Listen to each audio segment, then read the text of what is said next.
I did not see it. Like, we're just a speck. It's actually crazy. We're literally just a speck. Like, yeah, like the James Webb is gonna capture like 1 million galaxies. I think us being a speck isn't even a problem. Okay, I think what's even more depressing is the expansion of the universe and its rate, right? It's like going too fast. Time is short. Right? Let me yield to the Isn't senior senator from the Chat, isn't that what the last time? That it's expanding so fast that it doesn't matter if we actually could get far. It's getting farther. Make this day happen. Thank you, Senator. I mean, that doesn't really affect us, though. I mean, maybe in 1 million years it does, but you know, This event. what is it? I think like How many times have I like said hundreds that? of I millions really a mean year, it this time. hundreds of millions of years. The fuck gonna explode. Maryland has played. Something You like heard that. Michelle, 3 all the million different years or something. organizations and government agencies and institutions. and Chat, just even get a water. so many are located in Maryland. Stunny already acknowledged the incredible workforce. It is We just know the cool to 20th think century about will be because known for space forget about like exploration by Neil aliens Armstrong. and the stupid ass question in this world is like, do you think aliens really exist? Let me Work done think. by the The James hundreds Webb of billions telescope. of galaxies, This not is just an stars and incredible planets. moment. Hundreds of billions It's of now galaxies. back to the future, Like- and we're going to be part of it. Not does it exist, but like just thinking about what if you could just like Well, it's great to be back here at Goddard. We know. And thank I mean, all we know. of you who've It's been like- part of Area this team. You 51. know you've made it when you have your own cheerleading clear, squad. clear, go, go. As somebody Think who of- was think of, like- briefly a think of physics all the major sand- but bailed out after every quantum single mechanics, grain of sand on Earth, I want to thank and you're all the finding scientists one and the grain of engineers sand and that is, everybody like, who pink. stuck with it to Like, bring oh, us this is to probably this the only one that's brilliant pink day. in the This whole is a world. great day It's so for stupid humanity, not to peering even, further back into realize the time, chances deeper of into there our being, like, universe, no other- answering some questions that are fundamental to who we are and how we got Bro, here. Thank it all says- of it you says in from 20 around minutes, the world, because this was Bro, an Chad, here's- international that'd be nice. endeavor. And while there were bumps along the way, once the launch happened, everything had to go anything perfectly. that's, like, and even, it did because you of know, all of you. I don't know, whatever. I do Any wanna topic say that's Maryland even is proud, semi-real, at it's least just on this day, automatically you're to be stupid. the center And then they of the fucking universe. And, take the side of Andrew fucking Tate. It just shows how fucking stupid the Bro, masses bro, are. I'm actually glad that you're not a fucking Andrew Tate dick rider, man. This No, I'm not. motherfucker's actually fucking literally minus 20 head. Yeah, he's stupid as fuck. Like he gets credit by saying some accurate shit, and then anytime he says some horrible fucking misogynistic take, then people just eat it up because like, oh, he's kind of charming and he has some good points. So let me just sweep under the rug all the horrible fucking shit that he says about people that makes him human trash. Not to mention, I don't care what the fuck the chat room is saying. I saw a video of him last night of him brutally beating the shit out of a woman. Like, fuck out of here. That guy's a piece of shit. Yeah, actual cucklord. And also, I think that the most socially damaging thought that's being like fucking echoed a lot is this like weird thing where like insecurity equals giga chad. Like you're like a chad if you're really insecure. Like it's just been so weird since people are like need to be super hard controlling it to women, right? And that's, oh yeah, that's so chad, bro. Yeah, being a small dick entity, that's so chad. It's so cringe, man. I think it's like half of a meme, right? It's just kind of like if you're being the nice guy in the situation, if you're taking the side of like the righteous path, like you're a nerd and to shit and you're not you're soy. Like I think half of that's a meme, and I think half of it is actually like I posted that. I just watched that Andrew Tate thing of him beating a female, and I got actual people being like, no, man, you're just fucking jealous. I'm like, what? I'm jealous? I don't smack the shit out of women? Yeah, okay, dude. Bro. Keep fucking searching on Reddit. Yeah, bro, like, it's so weird. Like, people think, oh, dude, like, oh no, the girlfriend can't go to the club because other guys are gonna look at her. Bro, what happened? Dude, that's so insecure. That's not chat, that's just insecure. What happens when you get married and your fucking dad fucking brings her to the podium or some shit? Bro, he's gonna touch her hand.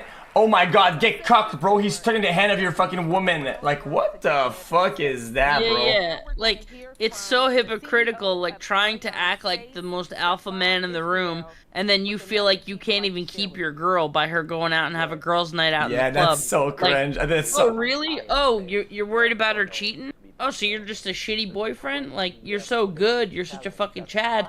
Why do you think your girlfriend's gonna stray away? Exactly. You know? It's so fucking hypocritical. It's so cringe. It's so cringe. Nostalgic games on Steam xQcOW. People are so weak. I try to tell them, okay, that in your head, okay, if you're a confident person, you're confident in yourself and in your relationship, okay, you should know 100%. It's not you should think, you should know that your girl sees you as number one, right? And there are no other option. You're rolling, you're going hardcore, you're the best fit, and nobody has what you have. You have something so unique that person wants you and nobody else only, right? Yeah, and you're not scared of them going into the club, whatever. Because do you know what they're gonna see?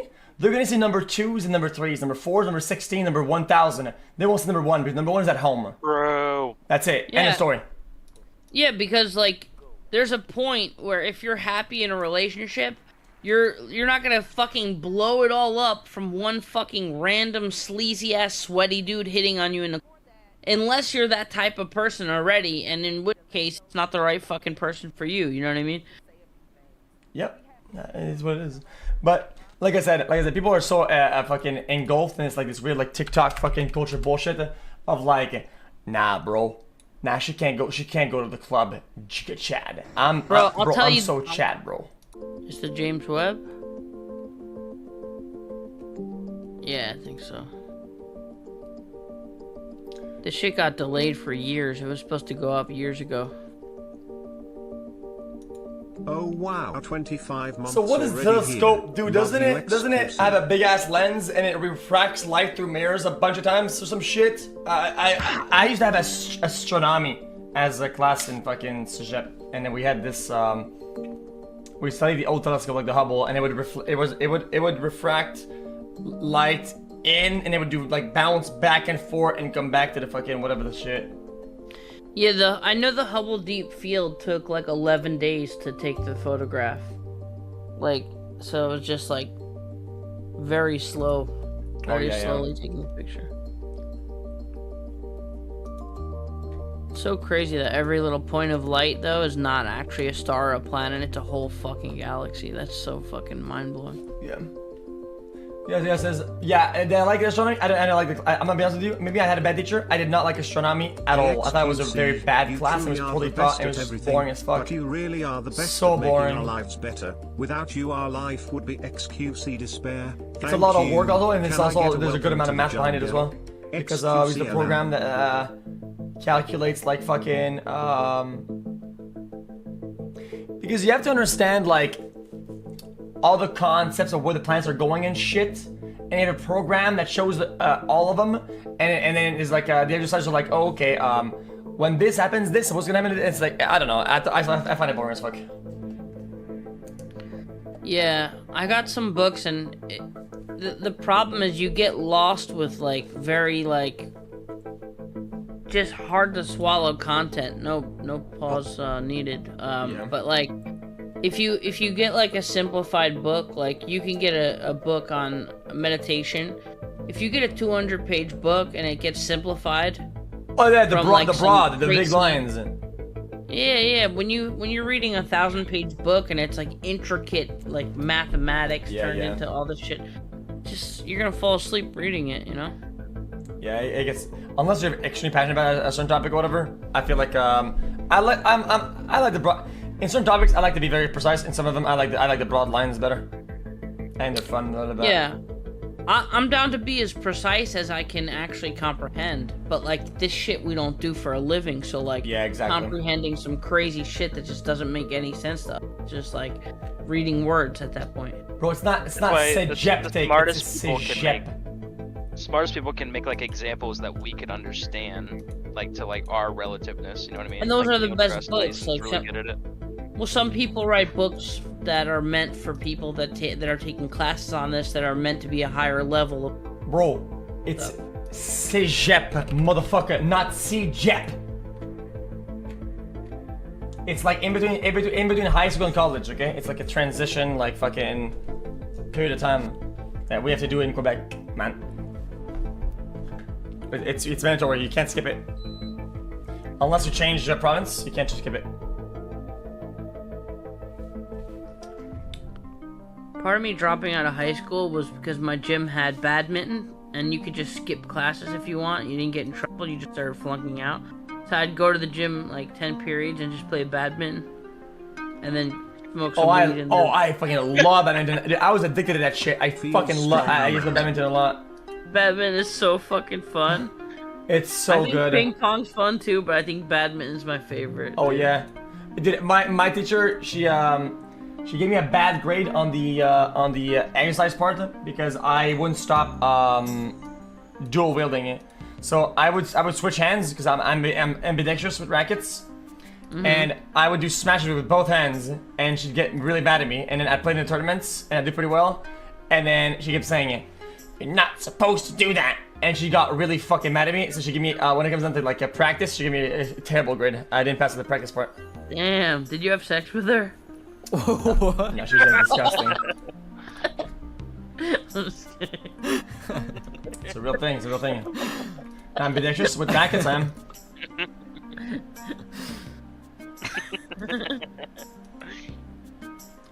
Like certain motions, okay? I'm good both hands. That's how it is. Tell me more.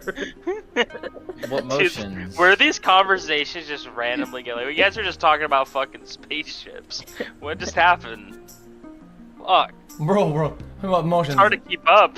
Bitch ass, like I'm good with so I do golf and shit. Cégep is the equivalent of And college you like to in grip Quebec. it, right, In with French both we call it hands. cégep and in English it's college. Vanier is a college and Saint-Laurent is a cégep. Same What? shit. Wait, really? Wait, really shit? Wait, actually? Cégep is college. I used to go to college then. Yeah, I used to go to college and then fuck 'em. Bro, I would do right side, okay, hockey and baseball and shit like that. But somehow, I prefer hitting shit with the left hand. Do you realize that some galaxies in that photo Also, are my 4,5 backhands are better with my billion left years hand old, meaning we than are my looking right in hand. fucking past dude. Time And you traveling rode stuff. Goofy, right? Like Galaxies that reversed might not Goofy on exist skateboard. anymore. your brain's all twisted, So literally. xQc. So I would go. Are you actually ambidextrous or just with No, certain just things? with rackets. With tennis Because- and badminton. Yeah, it also like because I'm something called mixed dominance where like I write with my right hand or then I yeah. like throw a football with my left hand. Yeah. It's like you do different things and it's James kind Webb of Space Telescope. it says And how you've your got left and front your row right seat brain work to the also. cosmos. It causes other Yeah, things yeah, to be yeah, different true. in my brain. Oh, it's starting. Hey, can you share your screen so I can see it live? Yeah, of course. I'm Michelle Fowler. Your host for what can only be described as a celebration for everyone on Earth. So think about this. Light from the earliest days of the that universe nigga's has no been drip. happening to us for billions of Actually, years. yeah. That's the Just over the honeycomb. last Yes, that's few the honeycomb. weeks, we've captured wait, some of Count that light Baptist. with a telescope that sees the universe in an entirely new way. And today we share the very first results. So longtime space fans are going to seems know like who a this fucking is. school This is video. Dr. John Mather. He's the senior project scientist for the Webb guys fuck telescope with and a Bill Nobel Nye? Prize winner. And John, I couldn't be Nye, the happier to be science guy. here with you I fuck with today. Bill Nye. Thank you. It's a It thrill just to gives be you, like, here interactive for this shit very and special stuff. day. How are you feeling? I am thrilled and I'm relieved because you know when you start something This this isn't big, Bill Nye. you know there's always a possibility it might not obviously. work. It did work. We are so proud. And you've been on Bill this project Gates. for a very long time, right? Yeah, started in 1995. We had just finished measuring the Big Bang. We measured it with a Cosmic Background Explorer satellite that we built right here at Goddard. And we measured the spectrum. We measured there are hot and cold spots in the Big Bang. So we said, now we know it all, how it all got started. But then what happened after that? The way he moves, So like then a I got a turtle call on from its NASA fucking shell. headquarters. Would I like to work Boy, on this it's like new head going in telescope and out. that's going to help answer those questions? What happened after the Big Bang? How did the galaxies grow? How did the first black holes grow? Give him that long What happened neck. all the way from there to here? So this is our time machine, and I just wanted to be part of it. I am so thrilled that we got a chance to do it. One of the things that I remember you saying, and this is kind of amazing, that after you win the Nobel Prize, you thought that this mission was the most important thing to work on. Absolutely. It's the next question. After you know how it started, what happened then? And, suddenly we now have the technology to do it. We didn't have 50 years ago We didn't have the technology 25 years ago, even when we started this. We had to invent things along the way, so we did that, and here it is. Well, thank you. We'll be back to you in just a moment.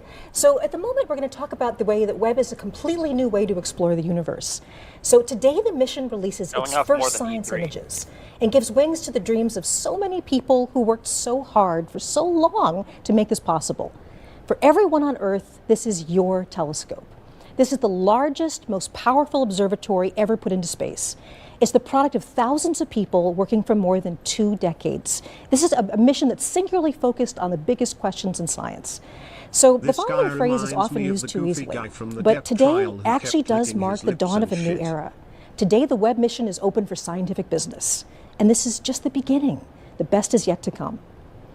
So, John, one of the things you told me about is that you really want to make sure there are some people that get thanked, people that put a huge amount of effort into this. Absolutely. Our current project manager, Bill Oakes, took the project from a time of trouble when we didn't exactly know how we were going to get this to work, and got it all the way to the end. Here it is working, and it's because of Bill made this worldwide team. 20,000 people around the world were involved in making this thing all work, and Bill has been there every day making sure that it would happen. So other special person is Senator Barbara Mikulski. She saved our telescope, and she saved the telescope before us. She made sure after the Hubble telescope was launched and it was not in focus that we would go up and fix it. She made sure that happened. When the Webb telescope needed more resources, she made sure we could get that. So Barbara, we thank you. Well, it is such an honor to be with you, Jay. I mean, it's been a pleasure to be working with you through this whole thing. Thank you so much. Congratulations, and go Webb.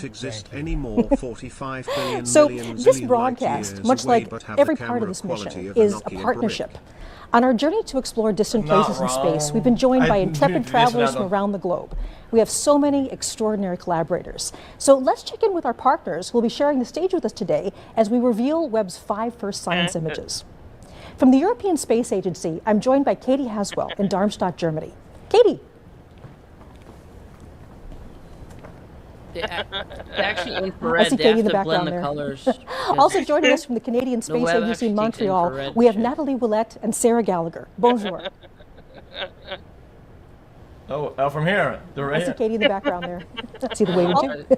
And so naturally, we're also going to be visiting the nerve center of this mission, the Space Telescope Science Institute, on the campus of Johns Hopkins University in Baltimore, Maryland. We're about to see and there we fucking have 10 Alex dimensions Lockwood further and into the Carl fucking universe. and We they're going to can't give us even see the updates and fucking more. people Good morning. on screen. We Please, see man. 10 dimensions into her forehead. Great. So we'll be back with our international partners shortly, where they'll each reveal one of the new images. But today we're also going to be joined by millions of science fans from around the world. Many are gathered at watch parties just for this event. So here we are really going international. So I'm beginning with Bhopal, India. Do we have a signal from Bhopal? Yes. Excellent. Welcome to NASA. Hello, everybody there. Wonderful to be talking to you today, all the way in India. It's Streeches in IRL stream. We'll be back to them later, yes? Great to wave to you. Hi, wonderful. And we also have a warm welcome now in Portland, Oregon. So we have the feed from Portland. That guy's falling asleep. Bit dark, but I see everybody there. Hello, Portland. Oh my god, please. They're in an auditorium, I see. Okay, next we're going to go off to Milan, Italy. So afternoon in Italy. Do we have the feed from Italy? He's mopping it. I guess we have a screen from Italy. Going on? And next we're going to go to Rutland, Vermont. So is this Vermont? Hello, Vermont. Hi, everybody. Nice to see you. Thank you for being part of this today. I'm dying. Okay, going even a little bit further afield, we have Netanya, Israel. Hello. Hello, Israel. Yay. Really nice to see you guys. Okay, just one more for now. I see people like giving me hugs. Okay, we also have Vancouver, Canada. Hey, Vancouver. Hi. All right. Wonderful. Wonderful to have all these people with you. So right across from the campus from me, there's also a huge watch party taking place with members of the Webb team. So the wonderful thing is that they actually are people that have worked on the mission, and they are part of our NASA Funny family. So hello, Webb team. Funny? Oh, fuck. Oh my god. There they are. Yes. These are all NPCs a lot of people I recognize there. At. So it's incredibly important to me personally, and also to all of us at NASA, that the universe belongs to everyone. And we are thrilled to share this day with fans everywhere around the world. We'll say hello to some more later in our broadcast. Great, man. So now it's time to start the main event. What you'll see over the next hour will be a collection of images newly processed by the Webb science team. Only a tiny handful of experts have seen the images so far, and I can tell you that we have been so excited to unwrap them for everyone. We will be releasing each image in turn in real time. As soon as you see it on this broadcast, it will be available for download on the internet. On the screen below, you can see a timeline showing where we are in the show and what's coming up next. And by the end of the show, all 5 images will be available to everyone. So hopefully you can tell I'm excited. Okay, so let's do this. NFT. I don't know what NFT is.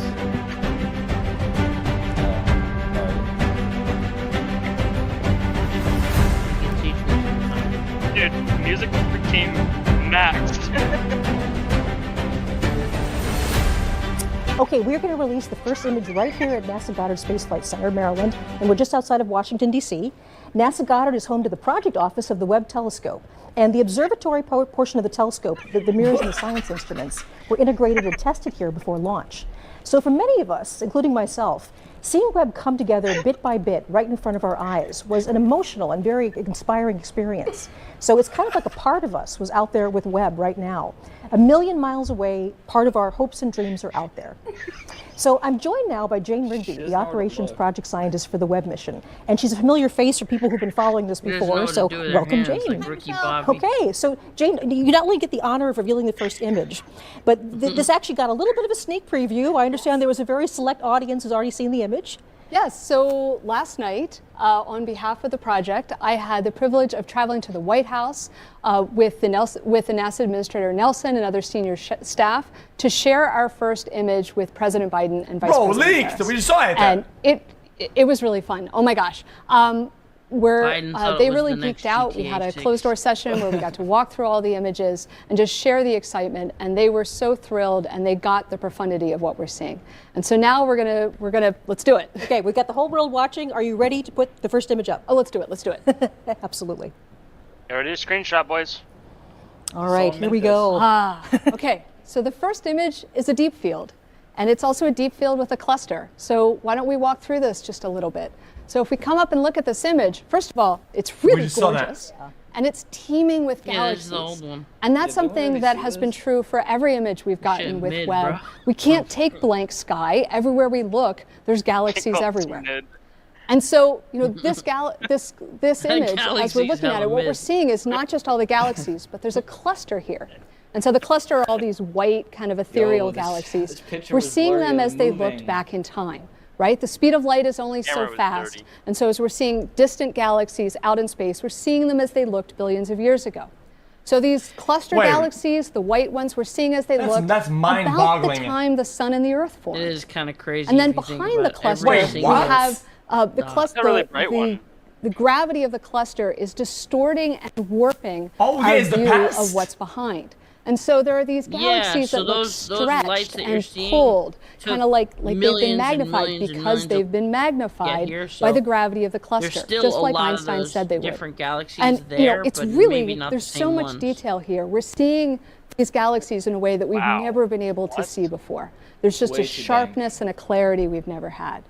And so we can look at, if we zoom in on this image, and I encourage you as you grab this image at home, like zoom in, you can really zoom in and play around. There are galaxies here in which you're seeing individual clusters of stars forming, popping up just like popcorn.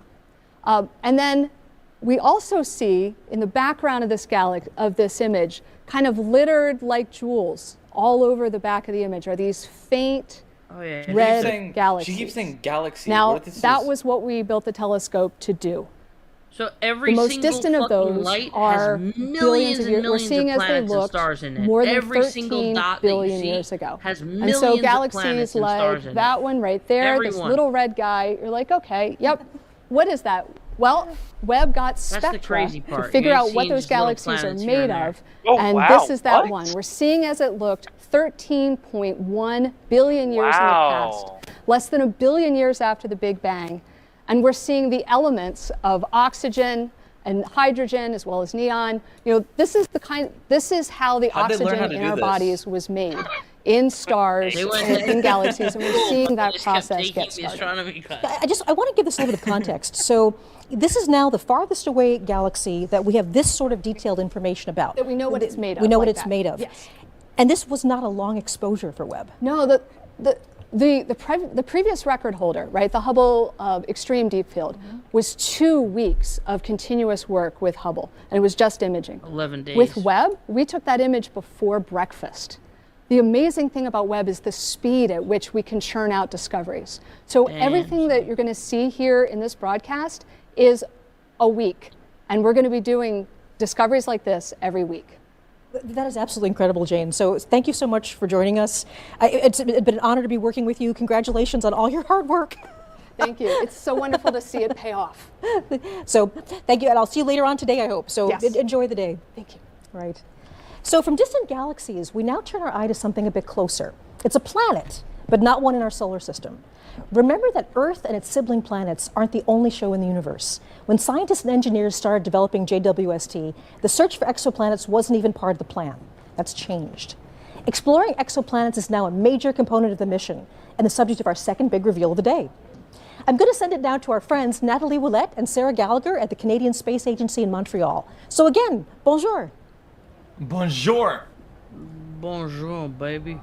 Why don't they just tell us aliens are real right now? I guess we're having a little... Oh.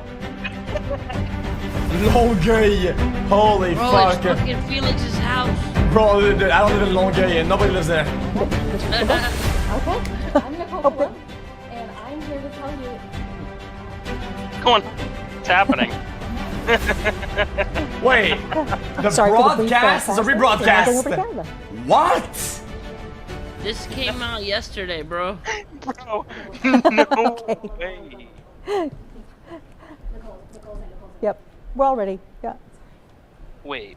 Okay, I apologize. We're having some trouble with the signal from Canada, but luckily for us, we have an exoplanet expert right here, just in case that happened. So this is Nicole Colon, and she's an exoplanet scientist at NASA, and we're going to talk about this amazing new result from a very hot planet. I understand about 1,000 light years away. People said the fucking NASA fake the space line, and they can't even fucking do a real broadcast for 10 minutes. 96b, and it is this hot, gaseous, giant, puffy planet that it is about 1,000 light years away. So lag it. Oh no, it's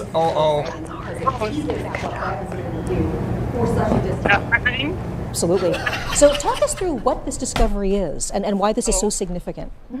Well, this reveal that you're going to see is going to show the first spectrum of an exoplanet as taken from the Webb telescope.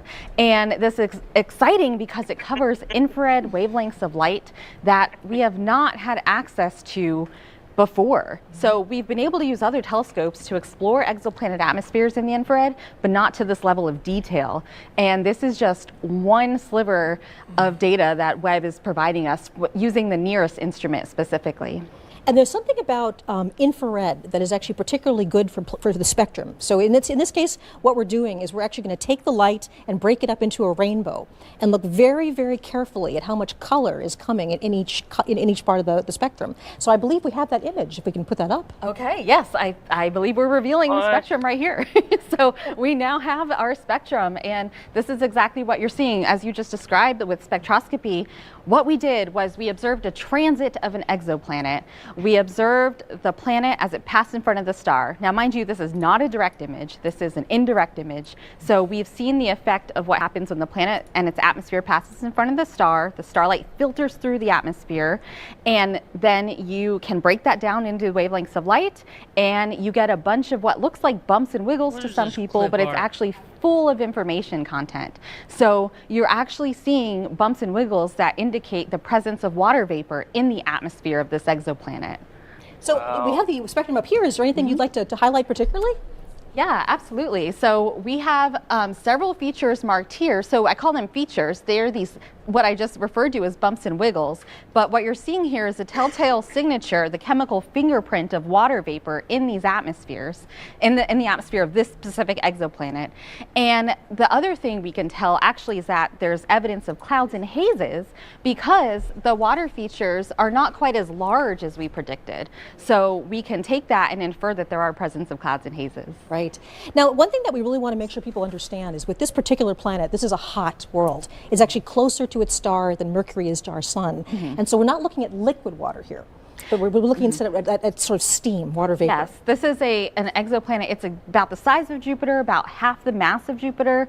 It orbits around a sun-like star, but it does it every about 3.5 days. Right. So it's extremely hot, extremely close in, nothing like our solar system planets, but that's okay. Wait, because but isn't this what like we're 30 seeing billion years is, ago again, picture? the first exoplanet No, data from this one Webb, is from a and much this is closer just the planet, beginning. they We're said. going to start pushing down to further smaller planets It's not and in being our, able to take solar measurements system, just though, like this but- with the NIRS instrument that was built by the Canadian Space Agency, not solar but system. I also think there's it's other not in our three galaxy. other 1,000 science light instruments years that ago. will add to our knowledge in the infrared, as well as direct imaging modes along with the transit method. So there's a lot more to come. And I guess one thing we should mention is not only are we going to be looking at planets that are more like the Earth in the future, but we'll also be looking at planets in our own solar system. Absolutely, yes. We're going to have exciting data from planets in our solar system, from It's Mars, so cringe that light outward, moves as well so as asteroids slowly. and comets. So stay tuned for a lot more to come. Thank you so much, What do you Nicole. mean, like, Thank you so move much for telling us slowly? about the spectrum. It's cringe. And, We we'll see can you only later see on the today. past. It's just cringe. So we have 3 more big Light image moves reveals, pretty and with fast. that There's new and more nothing exciting that's science. recorded But first, let's take that a we look back have at the journey recorded that in brought us to science this that moment. travels faster than the Celebrations Yeah, but it's not of fast Twin are enough only because we can't possible with see the years of current hard work times from a then. cast of thousands. We're seeing the When a new past. mission is being built, even the most enthusiastic Well, space that's fans just only get to see our dramatic moments apparatus in its that we life have. cycle, It's not- the it's news not and images light's that come out in problem. updates and It's press releases. The telescopes But that and doesn't what we're really give you able the to sense of capture. the huge effort that goes on behind the scenes every day.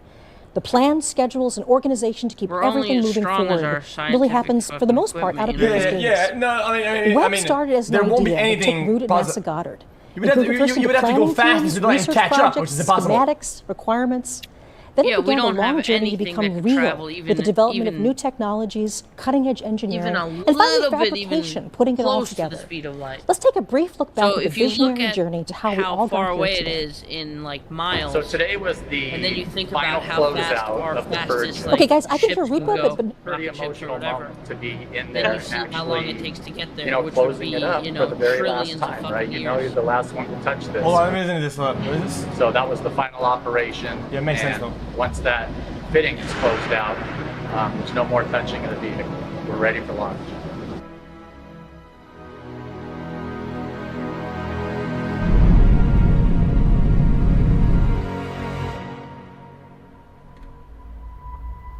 The James Webb Space Telescope.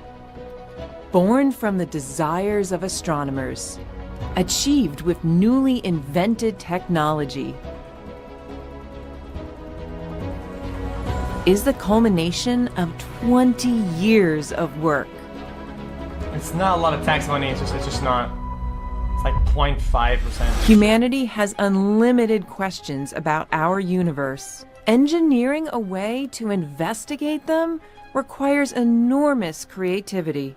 Webb has been a trade-off between engineering performance, what the astronomers want, risk. In fact, when we started 20 years ago, we were actually looking at an 8-meter telescope.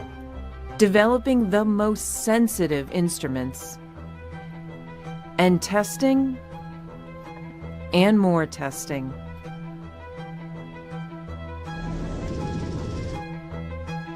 Oh, centrifugal machine. And so you don't want to build one that's just incrementally better than what you've got.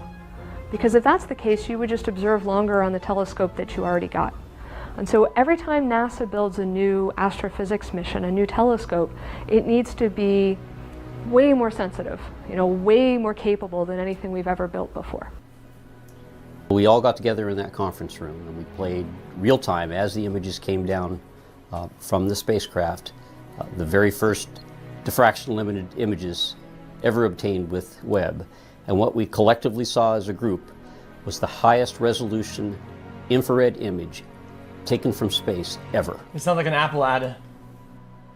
If you're just joining You us, see the I'm Michelle infrared Fowler shit? at That's NASA's what Goddard Space Flight the Webb Center, one and you are actually watching does. live You have to, like, coverage of the release colorize of the it and first blend it with science other images from the James Webb Space Telescope. So it's appropriate now that I send the broadcast to our colleagues and friends at the Space Telescope Science Institute in Baltimore. That's the scientific nerd center of the entire Webb mission. Nerd. So hello, good morning, Alex. The show is yours. Hey, Michelle. Welcome to the Space Telescope Science Institute. I'm Alex Lockwood. Bro. With Carl Gordon, who is an astronomer and one of the key people in delivering the images that you're going to see here today. But actually, before we get into the amazing images, we're going to talk a little bit about where we are. We're standing here outside of the Mission Operations Center, which is the key central hub for Webb. For the past 6 months, scientists and engineers have been working 24/7 since they took control of the telescope 30 minutes after launch to prepare for today and for the amazing science to come. Through all of the major deployments, focusing, aligning the telescope, and calibrating those 4 amazing science instruments, it was all done in this building. And from here on out, we'll have daily communications with the telescope, the Indian including space sending lander, commands moonlander. and downloading data with the help of the Deep Space Network. In addition to mission operations, we are also the home of science operations. Well, what does that mean? Every year, we solicit proposals from astronomers across the country and the world for what they would like to look at with Webb. Then we hold a rigorous selection process to select the ideas that will best utilize Webb to study and understand our universe. When the data come down and astronomers analyze their results, we are the lucky ones who get to share that data and those amazing science results with you. And we knew that today was going to be so exciting with the first images, so we've actually been preparing for years. Here is Klaus Pontoppidan, project scientist for Webb and the technical lead for the first images, it's been a years to tell you process. about the process of the past few years of my selecting first the email targets. related to the first images was back from 2016. So back then, a committee was created, and this committee was charged with coming up with a long list of targets for the first images. And the reason for that is that the observatory can't see the entire sky at any given time. And this is because you want to avoid the mirror seeing direct sunlight to keep it cold. And it actually had to be quite a long list. We ended up with about 70 targets, from which we had to select only a handful. You know, what would create the most beautiful images, what would highlight the instruments, the different 4 science instruments for Webb, and what would highlight the 4 major science themes for Webb. And it's a celebration as well of the beginning of science observations. And we knew that selecting the images was just the beginning, that we would need a trained eye to take these exquisite data and pull out the beauty and the science potential. So here's Jody Pasquale and Elisa Pagan to tell you about how they processed these beautiful images.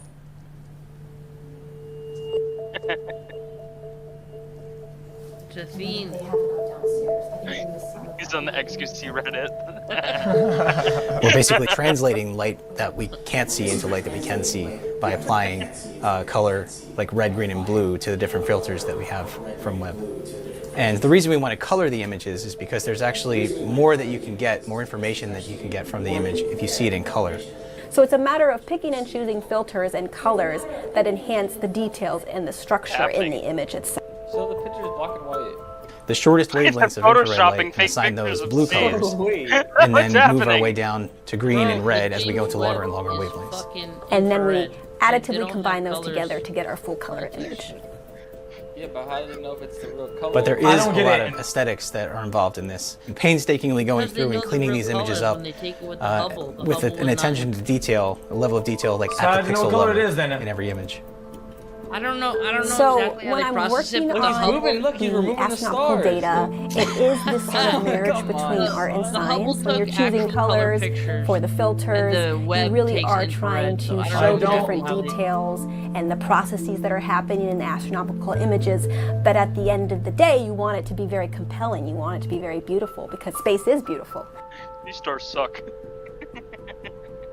Space is beautiful, but if it's not raw, like And after those images were processed, there was a select few of us, very lucky few of us, infrared telescope, not colors. I don't know what color it is, put in. Oh my god, it's scared me. They needed it to be infrared to collect like as much data as they could, like information about galaxies and shit. We are ready to see Webb's first image of a star dying, a planetary nebula called the Southern Ring. Let's do it. Okay, it's nice. Oof. Wow. Wow. This near infrared image is, wow, the detail. Pepe hands. Oh.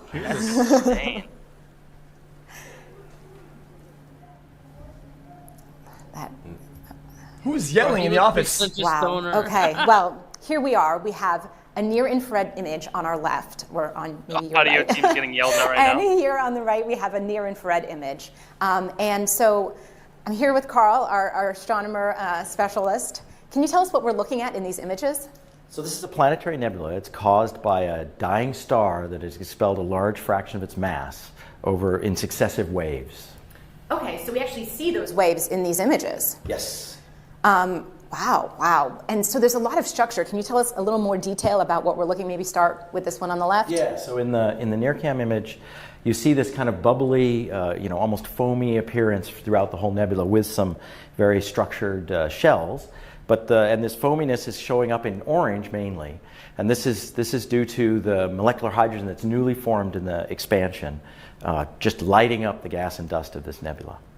And then as we move inward, you see this kind of very blue haze in the inner region, and this is actually due to very hot ionized gas that emits well in the blue, that's heated by the core, the leftover very hot core of this star.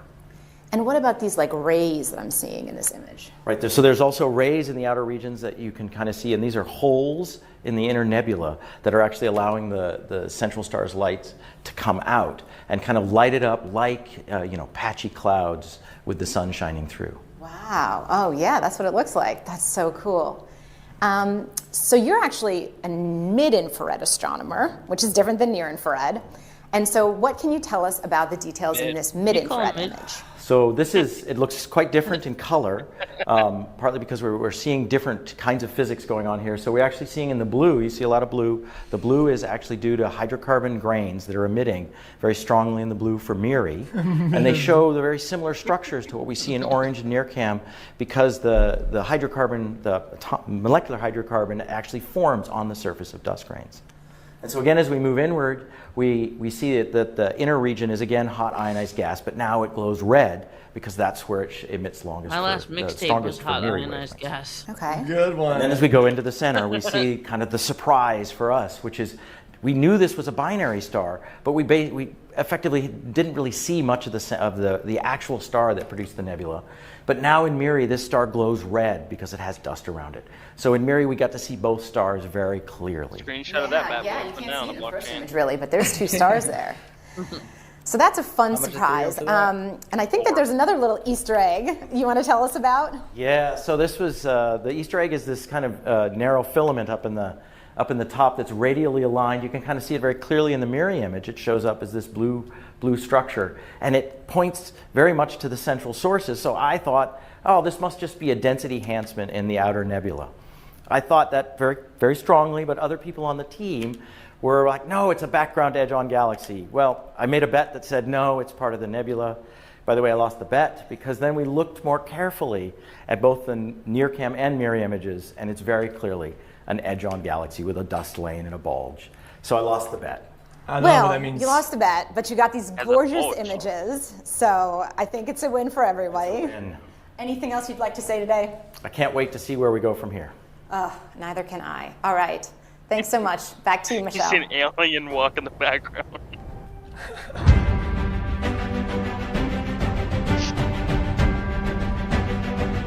Thank you, Alex and Carl. And I have to say that image is absolutely spectacular.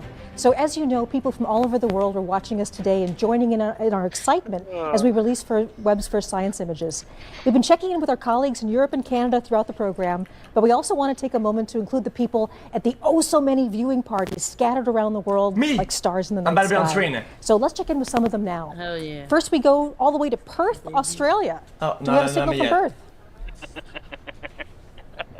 I guess nothing from Perth right now. Maybe we have some of our other feeds. We're going to check in with them right now. Do we have Winnipeg, Canada? Oh, there it is. There's Australia. There's Perth. Hey, waving to Perth, Australia. Thank you so much for joining us today. It's PNG. And next we're going to Winnipeg, Canada. Hello, Winnipeg. At a planetarium. Everybody's enjoying the show, I hope. Okay, Dayton, Ohio. Everybody's watching on the, there we go, Dayton, Ohio. Hello, everybody, Dayton. Nice to have you here with us. Dude, my man got caught slipping. Hey, hey, Dayton. Hey. They're jumping up and down. Hi. Okay, all the way Bangalore, India. Bangalore. Hello to Bangalore, India. Hey. Bro, stop blocking it. Bro, it's absolutely wonderful. Bro. Hey. Yo. Okay. So I hope you enjoy the rest of the images we're releasing. Shout out to her for telling me to back the fuck up. NASA's family extends all over the country. The team at JPL in Pasadena, California. They're on site to celebrate with us. So hello, JPL. Some of my favorite people in the world. Pasadena. Hey, hello. And then I think the last place we're going to right now is Northrop Grumman, one of our major contractors. Hello, Northrop Grumman. Whoa. Hey, all right. Well, these guys are getting, they're oh my God, balloons. Nice to see you, Northrop Grumman. Balloons clap. All right, now there's also a big watch party right here on the NASA Goddard campus. Many of these people have worked on the mission itself, and we also have top NASA leadership and representatives from our government. So hello. Hello, watch party at Goddard. She's doing like a minion lap. Farm X. Okay, wonderful. So, I mean, at NASA, we are so fortunate to have all of these friends and colleagues around the globe. A major partner in the Webb mission is the European Space Agency. ESA contributions have been essential to so many aspects of this project, including Webb's spectacular launch on the Ariane 5 rocket last December. I'm very pleased to turn over the show for a few minutes to Katie Haswell. She's joining me from the European Space Operations Center in Darmstadt, Germany. Hello, Katie. Good afternoon. Wrong transition. Thanks, Michelle. Thank you, Michelle, and welcome to Germany. We're at the European Space Agency. I'm still getting all kinds of ISB from lots of center. It's where the teams effectively fly the satellites. They're a little bit of a cross between air traffic controllers and pilots. We have lots of different control rooms here. This is the main control room, and as you can see today, it's not in use, so we've been lucky enough to move in here for today. I have two very special experts with me, both scientists from the European Space Agency. Giovanna Giardino is a near-spec scientist. Giovanna has been working on that for many years and lots to tell us about that. And Mark McCaughrean is a special advisor for space, for science and exploration. These two guys have been working on the Webb Space Telescope for a long time. So we're very grateful to have you with us. Thanks, folks. Pleasure. We are excited to reveal our image with you. But before we do that, we thought we'd give you a little bit of background, because we've come here today because these guys were the first ones to pick up the signal during the Webb launch, when Webb first launched. They run a system called S-Track, which is NASA's deep space tracking system, and they were listening out when Webb called home. And the controllers here have been looking after a whole very, very impressive list of missions since 1968. Bro. ESA has played a very, very important role during the Webb for the Webb Space Telescope. They provided the launch on board the awesome Ariane 5 launch vehicle from the Guiana Space Center. The atmosphere in the Mission Control Center was electric, I can tell you. I was there. They've also provided people. We have 15 ESA scientists working at Space Telescope in Baltimore, and also they have provided the infrared spectrograph, the near-infrared spectrograph, and also half of the MIRI instrument, which is the mid-infrared instrument. Let's take a look at those now. Webb's 4 scientific instruments include NIRSPEC, the near-infrared spectrograph, led by ESA. NIRSPEC splits near-infrared light from astronomical objects into its components. Like a barcode, this will help scientists understand the physics of the objects they're observing, from their temperature to atomic makeup. NearSpec can observe parts of an object or the sky using an image slicer and an array of microscopic shutters. Webb's integrated science instrument module, located behind the main mirror, also contains MIRI, a mid-infrared camera and spectrograph. Seen here during testing, MIRI's been developed by a partnership between Europe and the US. MIRI detects mid-infrared light from planets, stars and galaxies. It can analyse molecules to help us deduce what astronomical objects are made of and peer into clouds of gas and dust where stars and planets are born. Together, these instruments will help Webb detect and analyse light from the very dawn of time, revealing the universe as never before. Mid as fuck, to be honest.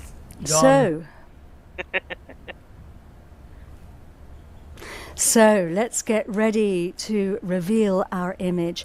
And remember that one of Webb's jobs is to find out about galaxies, more about the galaxies, but also to help us to understand how they change. And this image is going to be very, very useful for that. Let's reveal it now.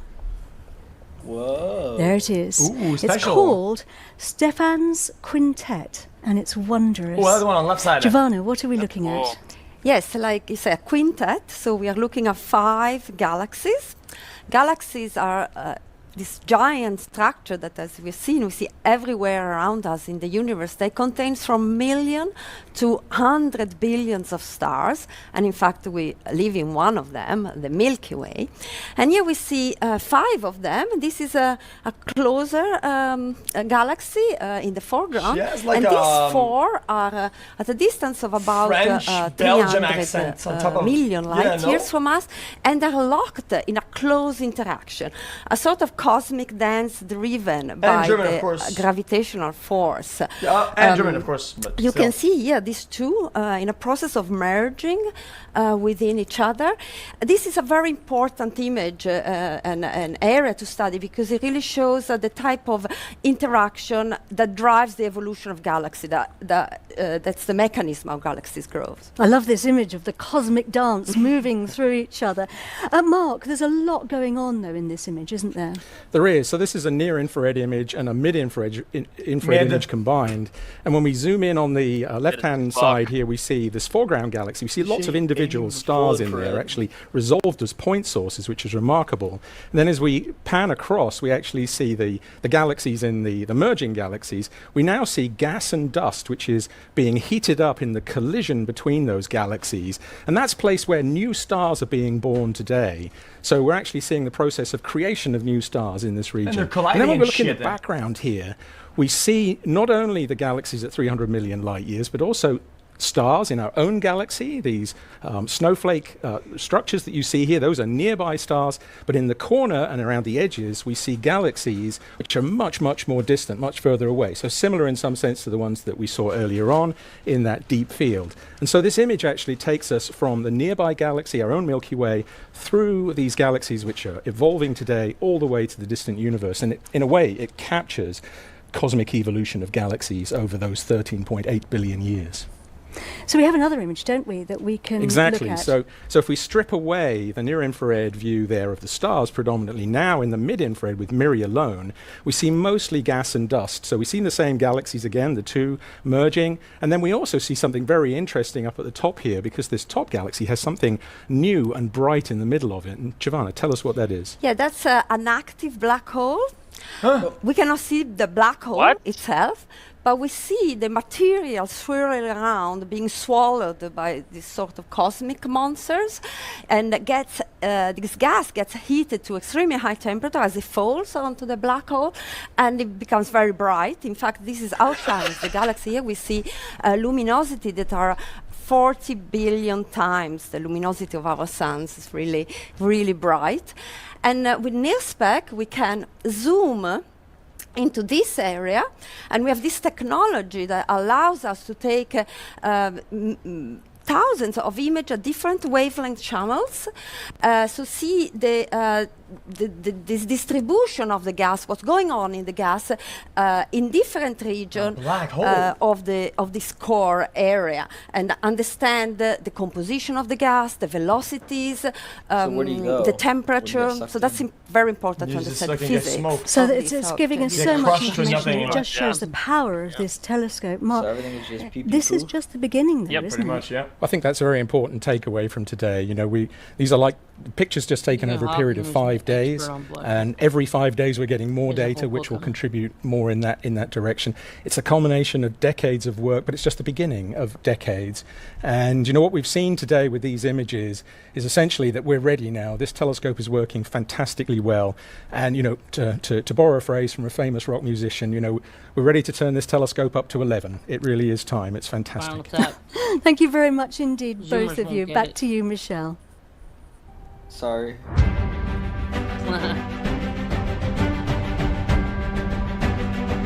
Thanks, Katie. It is so great to have you and your colleagues with us on this historic day. So before we get to the fifth and final image reveal of the day, it cannot be said enough that an achievement like the James Webb Space Telescope is something bigger than any one of us. It's bigger than any organization, any country. This truly takes a planet. Webb belongs to all of us, and starting today, the discoveries start and they're not going to stop. This is just the beginning. We've said several times throughout the broadcast that the Webb mission is about people, and during the construction of the Great Telescope, people started to see themselves in it, literally. Day after day, people visited the observation window at NASA Goddard, and looking through the glass, they snapped selfies of themselves reflected in the gigantic golden mirror. These photos are actual reflections of the enormous human investment and the emotional commitment that brought this mission to life. And now, years later, that mission is finally collecting light from the earliest days of the universe, all the way to worlds in our own solar system. It's the same mirror that reflected the many faces who see themselves as part of the journey to understand our shared origins. Let's stop for a moment and appreciate the people behind Webb.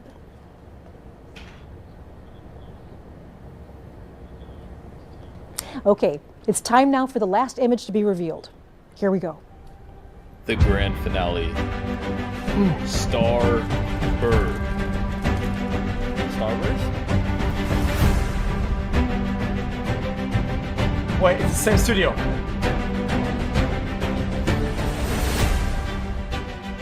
Bro? So Amber Strawn is Webb's deputy project scientist. She's here with me today to share the final big reveal of the day. So Amber, it is so good to see you. How are you feeling? So great, so exciting. What a great day this is. Yes, so one of the things that we're going to do is before we get to the final image, the James Webb Space Telescope has taken us all over the universe today. So let's do a quick review of where we've been so far. So Jane Rigby got us rolling today with an extraordinary new deep field image, showing us one of the farthest views of the universe ever. Yeah, this image really does demonstrate that JWST can do exactly what we've designed it to do. Yes. And the Canadian Space Agency then took us to the massive planet WASP 96b, where the team has detected evidence of atmospheric water.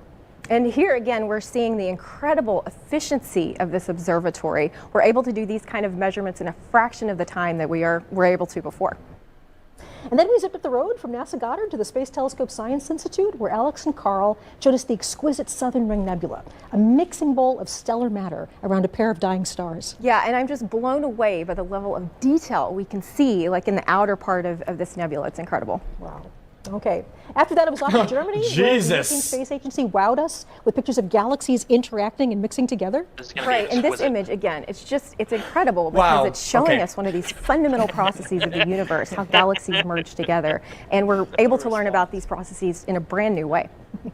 So the Webb team has a lot to cheer about right now. So across the campus, there's this big watch party, and we can feel the excitement all the way from over here. So let's join that celebration now. We're back with Senior Project Scientist John Mather, along with the head of NASA's Science Mission Directorate, Thomas Zurbuchen. Hello.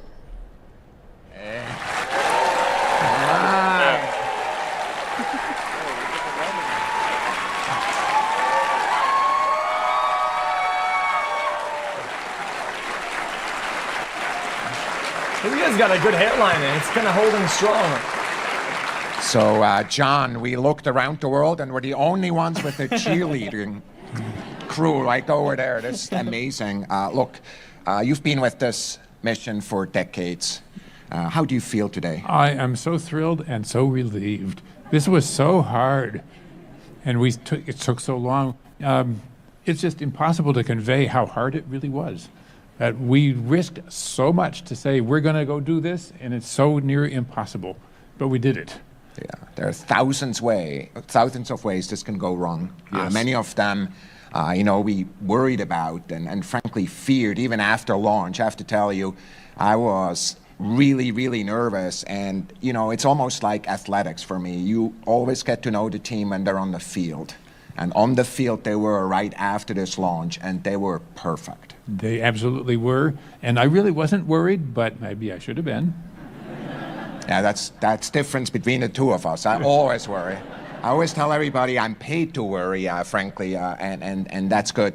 What we want to do, though, is just really thank the team again. Of course, we heard Bill and Scott and Greg talking about the team that is there. I think what's also important is to recognize that Bernie is sitting there. Who was the first manager. I was sitting there. Could you stand up?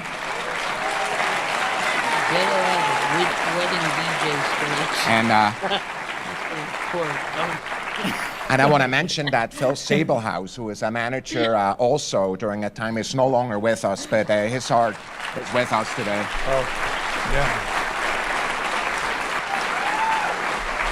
I have to tell you, John, after each one of these milestones, I called a lot of people. I called Bernie, for example, and I called people who had my job and people who are administrators, because there's many of them. And I just wonder how you feel about the team. Just give you the word here. I am just so thrilled that we had a privilege to assemble such a brilliant team. We drew from the best of the best, and here we are. So my extreme deep thanks go to all the people who built that team. Not only to Bernie, who started us and helped us build up all the technology, to Phil, who made sure we would have a plan, and then when we didn't have quite enough money, to Bill, who pulled it all together and made it get all the way to the end.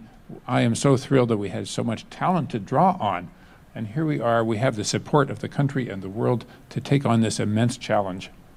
You know what I'm most excited about? There's tens of thousands of scientists, and frankly, some of them just got any of them go to the gym today, though? Who are benefiting Do any of these cocks let their women go to the club? I don't think so. It will be. We have. It took us about 25 years to get here since 1995, and we have at least 25 to go.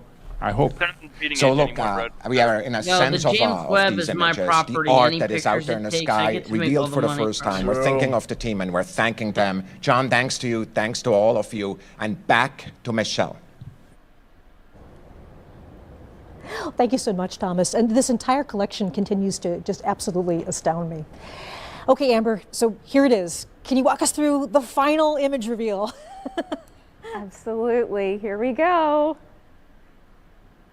The last image is, wow, look at that. So, Amber, can you tell us a bit about what we're seeing here? Of course. This stunning vista of the cosmic cliffs of the Karina Nebula reveals new details about this vast stellar nursery. Today, for the first time, we're seeing brand new stars that were previously completely hidden from our view. There's something you want to point out here? Absolutely. So, honestly, it took me a while to even figure out what to call out in this image. There's just so much going on here. It's so beautiful. One thing that really stands out to me is you sort of get this sense of depth and texture from this new data. There's a lot going on. To call out a few specifics, first of all, in general, the Karina Nebula is a nearby star-forming region within our own Milky Way galaxy, about 7,600 light years away. And in this view, we see some great examples, first of all, of hundreds of new stars that we've never seen before. We see examples of bubbles and cavities and jets that are being blown out by these newborn stars. We even see some galaxies sort of lurking in the background up here. We see examples of structures that, honestly, we don't even know what they are. Like, what's going on here? The data is just so rich.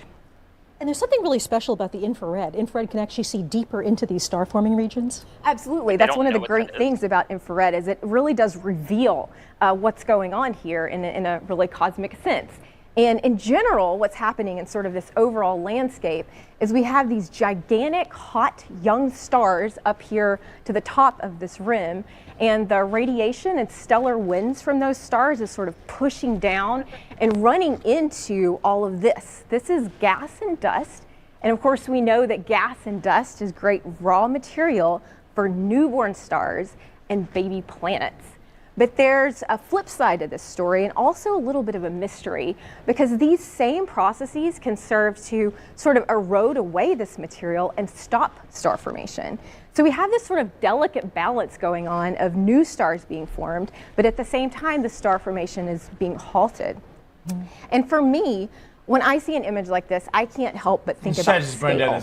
You know, every dot of light we see here is an individual star, not unlike our sun, and many of these likely also have planets. And it just reminds me that, you know, our sun and our planets and ultimately us were formed out of the same kind of stuff that we see here. We humans really are connected to the universe. We're made of the same stuff in this beautiful landscape. And actually, the Karina Nebula was one of my favorite images from Hubble. So Hubble looked at this as well, right? Absolutely, yeah. The Hubble image of this is also spectacular. We saw it in a different kind of light when Hubble took an image of this particular nebula. And then you can see amazing things with Hubble, but when we zoom into this new image, we're able to see so much more detail. And of course, all of us, you know, I grew up on Hubble, and all of us love Hubble. And I'm so excited to see what these two amazing observatories are able to do really in tandem with each other. Thank you so much. And again, congratulations. Jesus. It's been a pleasure to be working on this with you. I'm just amazed by what's been going on. I am too. Thank you. So as we're wrapping up, one of the things that I really have to say is the journey that we've been going on is so very dramatic for me. So we've gone all the way from the birth of stars, and we have all the way from the distant galaxies to the birth of stars. This is where we all began. This was the whole point of the James Webb Space Telescope, to figure out our origins from the very, very early days of the universe to star and planet formation very nearby. So right now I'm very honored to have our last special guest.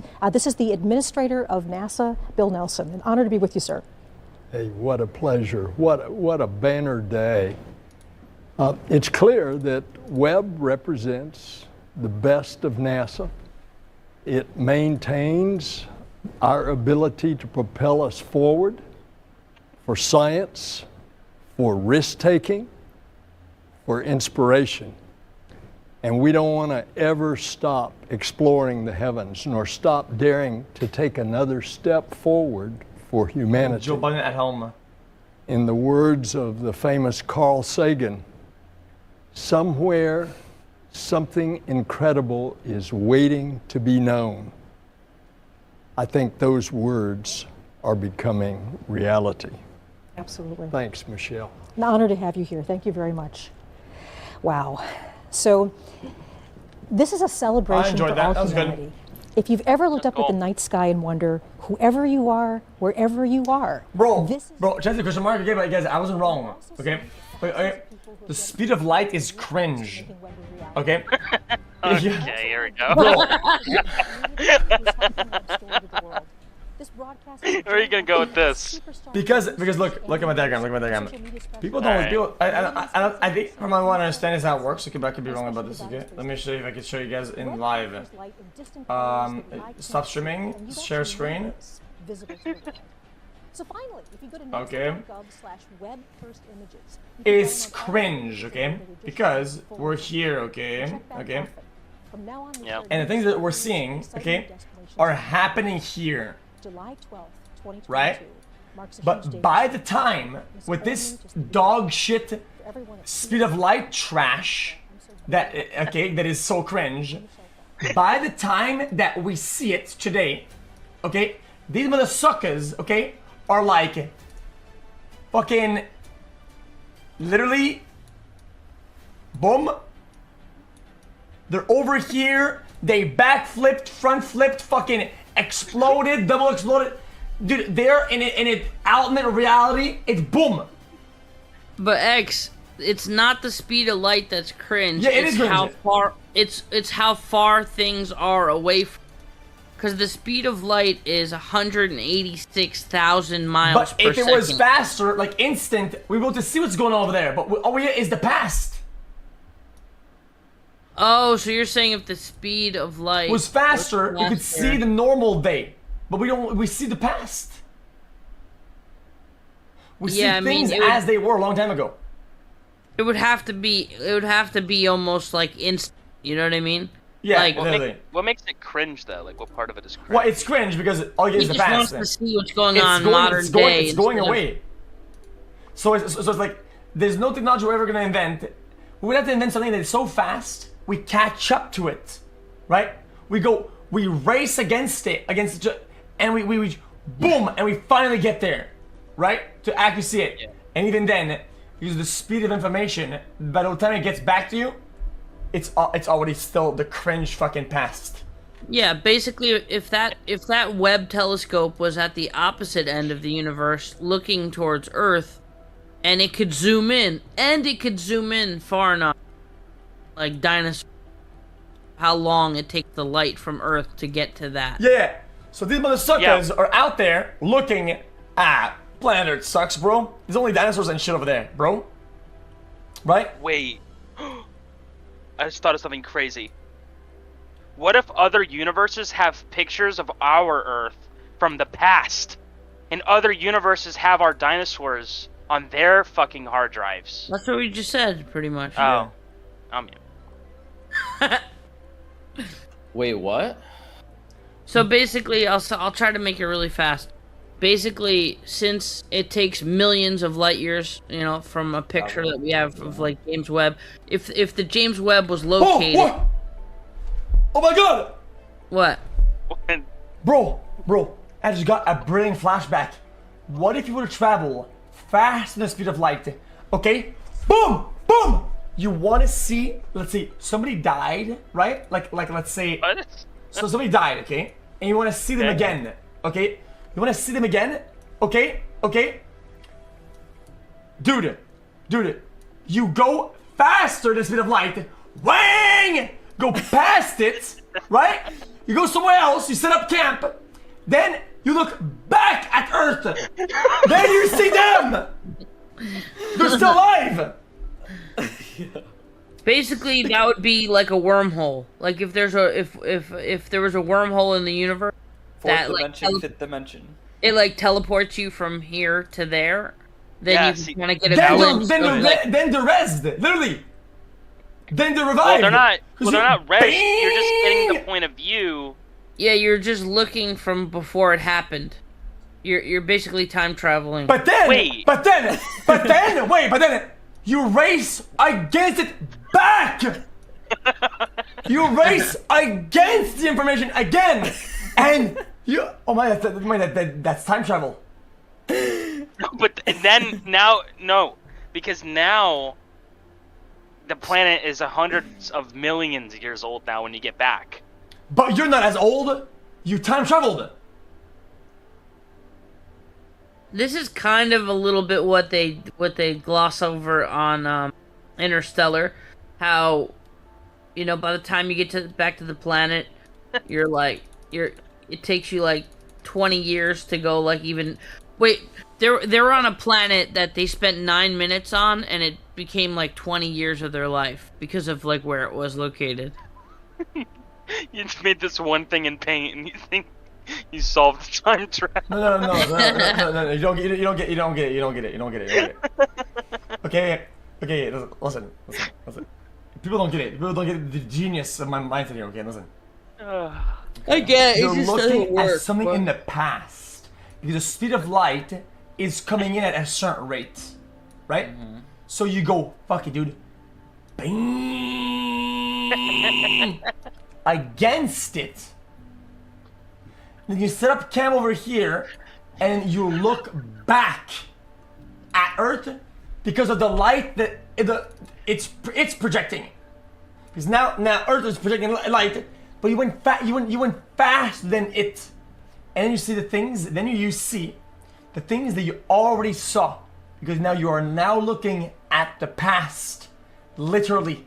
You're literally looking It at doesn't the change past. the time. It doesn't change the time on Earth though. It's like setting off a firecracker and then going 100 years speed of light, and then you get to see it again, right? And then you go further and you get to see it again.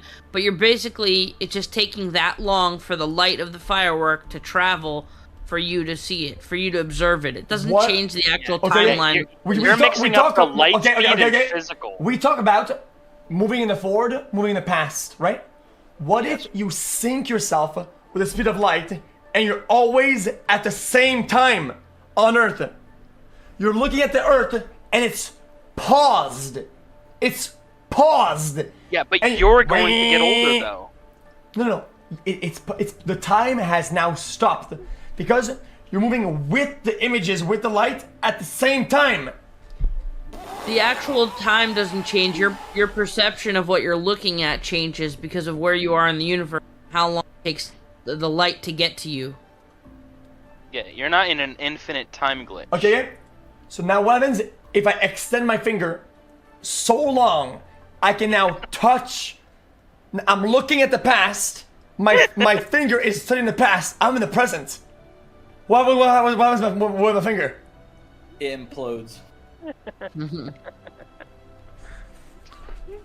The physicality of an actual thing that's existing now is not the same as light getting from one place to another place, because things that are happening now in the universe are all happening at the same time. But our perception of what we're observing is different because of how long it takes the light to enter our brains. Because light, again, you're looking at light, you're touching real life, you're touching grass, but you're seeing light. It's always, you can touch life and touch grass, but you can only see light. Therefore, light is fucking cringe. Otherwise, light is cringe. I'm really saying it. I think the speed of light is actually clear. I think it's cringe as fuck. I think it's trash. Without light, we wouldn't be able to even have an image or a glimpse of what's in the universe because we could never reach it. So light gives us the ability to actually observe it, even though we're observing something that's in the past, that happened in the past. What if we see in the future, we see some guy building a space, and people are coming to save us? Earth is dying, but people are coming in a couple of years. We can't see it. We can't see the future. They don't see the future. We can't. Look, we can't see them yet, right? Because the light coming from them is coming so slowly, so ever slowly. Oh my god, what if they go faster than the speed of light? They go faster than light. They outrun it. Cut towards us. Do they come in our past? Bro, they might come in our past. No, they come to the same time that they're on. It's just the but you distance can't see gives them you a different because their light is behind them. Not the.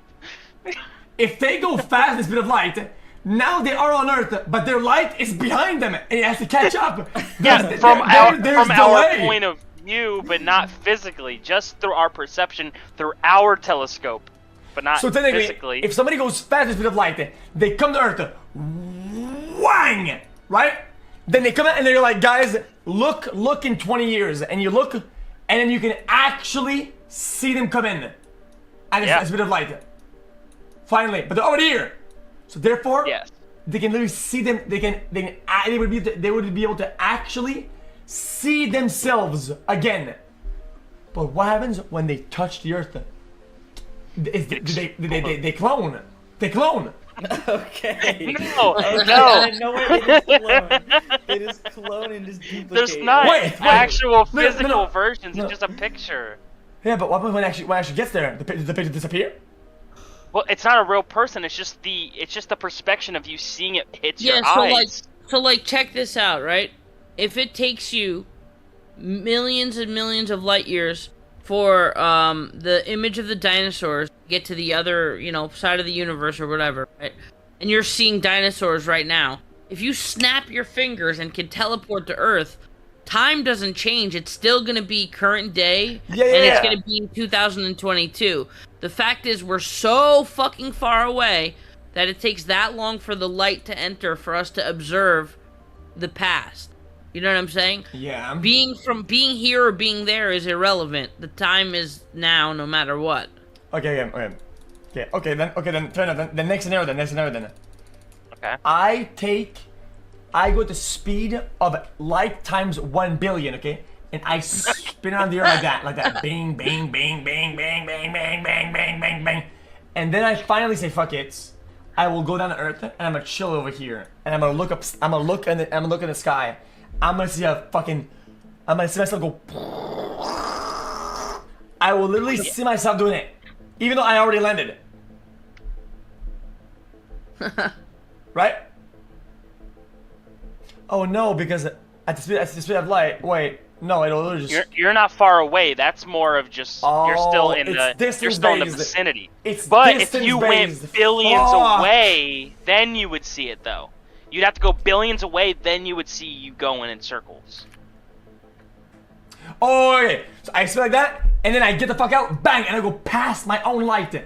So my light is radiating like this, like light. It's slow because it's cringe. I just said it's cringe. It's cringe. So and I say, I'm gonna be Giga Chad. I'm gonna go at the speed of juice. Bam! I go way past it and I camp at a tower. And then I start observing the light coming in. Now I can see this phenomenon happening. Yep. Maybe even before it, when the dinosaurs were there before you did that. I'm able to see all of it. I mean, let's be honest. You wouldn't ever live long enough to see yourself. I mean, unless you sync it right at the right timing, which would be very hard to do. You'd have to go the speed of juice. Yeah, you probably see boring shit. This doesn't. Yeah, in our lifetime, the whole Elon Mars thing is realistic, but even them like going to Mars, like the actual light from Mars to go to Earth is like 10 minutes, 12 minutes, whatever. But it's so bleak though. Like they're gonna fucking set up in these little tiny fucking sheds. Wait, what's he drawing? Okay. And live a kind of a shitty life, I think. Okay. Let's say this is Earth, right? Right? Yes. And we're seeing these stars, right? Like a 13 billion light years away, right? Right now because it's late. What if you were to go so fast? You go way past all the juice at the back. Could you look back and see the creation of the universe? No, it's just distance based. Oh. What? Wait a minute. The creation of the universe emits light. Wait, right? You're actually right though. Wait, you're actually right. You were able to see the creation of the universe. Well, it depends if the creation of the universe was the Big Bang, because singularity was supposed to be like a tiny, like smaller than a cell. It was supposed to be like something smaller than a cell. No! And I'm wrong. Mass that was as dense as a teaspoon of liquid. No, I'm wrong. I'm wrong. You wouldn't be able to see it. You wouldn't be able to see it because that doesn't make any sense what I just said. Because why? Because the very limits, the creation of the universe, there wouldn't be anything past it. Oh, you would have to see outside of whatever that quote unquote limit is. The best you're gonna get would be like a 0.0001 second before it. Otherwise, it's impossible. There's nothing. See, so what happened before the Big Bang? Like, what It was supposed there to be a singularity, which is just like a speck, a tiny speck. What made the speck though? We don't fucking. So then you would be going at the speed of universe expansion. That's the fastest you can go. Then it's the speed of the creation of the universe, the expanding seed. Right? The fastest you can go would be the speed of the expanded universe. Because if you can go faster, then you can break the bounds, look back, see the creation of something you're not even supposed to be part of yet. You're in another realm, right? And let's dedicate our fucking life to doing this then, right now. The whole theory of like time travel, it relies on you needing to find something that goes faster than the speed of light. And if you find something that does, then you can start talking about time travel being a reality. But as we know it, there's nothing. It's puzzle, but yeah. Now this is mind-boggling. No, I get it now. Technically, unless chat can prove me wrong, say that there's a theory behind. basically, you literally cannot go faster than the universe's expansion. It's impossible. It doesn't make sense. Well, we wouldn't know. What if we go out there and there's like a toll, and they're like, oh, you just gotta pay and you can leave it. You never know. What if when you go past it, it like, you jump out of it into the actual real world? We're just stuck in this like dog shit Zoom fucking in on the sphere. stars, bro. I'm finna cry for real, no kiss. Yeah, I mean, there's other theories about multiverse, like say that our whole universe is one like slice of bread, right? And then the other slices of bread that are different planes of reality are other universes in a whole pack of bread in a grocery store filled with 1,000 packs of bread. You know what I mean? Like, it could be kind of infinite, and we have no idea if that's true or not. Like, we have no fucking way of knowing, but it could. Do you think we'll ever reach as humans, or like, yeah, as humans, we'll ever reach that knowledge ever, or no? It's just so far. That seems far-fetched to me. Nah, Really? we're gonna explode way faster than that. Yeah. Do you I think like anyone ever, like in... Nah, sun's gonna explode way before that, I feel like. I think so.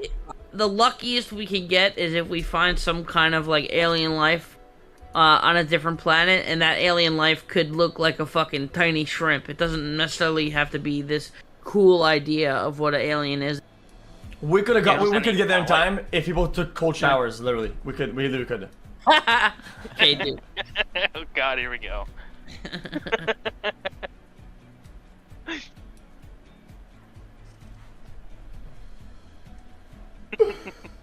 Jesus, man. Dude, because they were saying, like, you could look at a star 13 billion years ago, and I'm like, oh, how old is the universe? What if you were to expand that shit and even further and further? Okay, what if even further? And then you become lined up with the creation, and you see it creating it. But it doesn't make sense because you're alive. How could you see the expansion? You can't go past it. That's not part of the rules. Yeah, you just can't. I mean, there'd be no way to go faster than how that time. What if you instantly die because then things go in reverse? Wait! It's just no. Bro, I didn't figure it out. When you go past it, you start going in reverse. Huh? What? Bro, listen. Once you go past the barrier of the creation, it's the same thing, but in reverse. The universe is exacting at the speed of light. Also, what's reverse, imagine though? you have a plate 2 light years long and you nudge it. Does the end of the board travel faster than light? Oh God, his eyes opened up really wide. I don't understand. It is fundamentally impossible to go faster than the speed of light. Oh! Einstein thought of the same question. Do you think when we reach the other side, we'll be able to see the Big Bang from the start? No, you can't. Because like I said, according to my new theory, as soon as you hit the barrier, right? This is the creation of the universe right here, right? Holy fuck! Wait a minute. As soon as you pierce it, you start going in reverse entirely. And then there's other ones that all the other Y and X connects. X is the type of person to try and catch himself. What would it be another one? It's not another one. It's the same thing, but you're going in reverse. Bro, this is actually my theory. Bro, I have cracked the code. If you were to go fast enough, right, to go to the universe's expansion speed, as soon as you pierce it, then it's everything in reverse. Why reverse? Because you can't. Light is an increment relative to mass and gravity. Okay, then how about instead of going into the next universe, instead of going directly in, you take a left and you start going that way? Are you in an infinite time loop where time and Bro, then you cheat. Then you cheat. You zigzag in and out, like that, in and out of the barrier, and you gain immortality. Anytime that you start being too ageful, you go to the edge and you go backwards for a little bit. Andy went from making then songs back, with Chief then Keef back to in. explaining science to 13-year-old children. Bro, that is actually unlocking immortality. You live somewhere, 10 years, go back to the edges of creation, zigzag, right? Back, Yes. and then back, boom. You're 5-head, but in reverse. You need to hire Immortal. us. You're actually immortal. That is not normally. You just drew an Among Us guy on the left side somehow.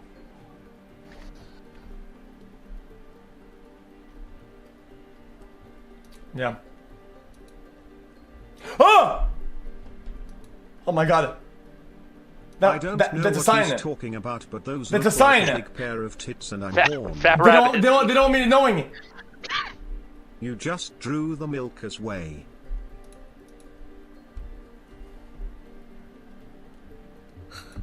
That was a bit flip, bro.